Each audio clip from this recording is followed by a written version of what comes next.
अक्सर लोग नमाज क्यों नहीं पढ़ते। ये जो बात बताने लगा हूँ इस पर ज़रा गौर कीजिएगा।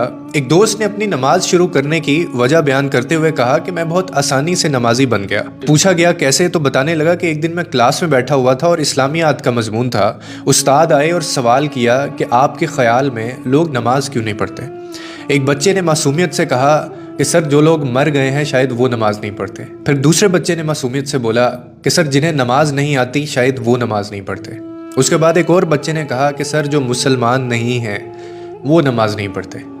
फिर एक और तालिब इल्म उठा और कहने लगा कि जो लोग अल्लाह से नहीं डरते सर वो नमाज नहीं पढ़ते। वो कहने लगा मैं ये सब सुन रहा था कि अचानक मेरे दिल में एक सवाल उठा और मैंने खुद से कहा कि मैं तो जिंदा भी हूँ, मुझे नमाज भी आती है और मैं मुसलमान भी हूँ और मैं अपने रब से डरता भी हूँ, फिर मैं क्यों नमाज नहीं पढ़ता। कहने लगा मैं खुद ही अपने सामने खड़ा हो गया क्योंकि मेरे पास कोई जवाब नहीं था और मुझे खुद से घिन आ रही थी।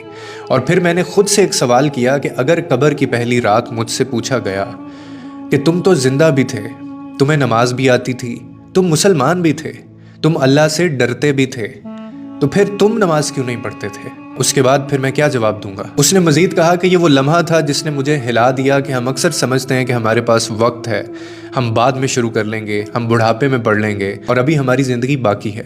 मगर हकीकत ये है कि मौत किसी वक्त का ऐलान नहीं करती। अगर आप नमाज नहीं पढ़ते तो आप अंदर से खाली हो चुके हैं।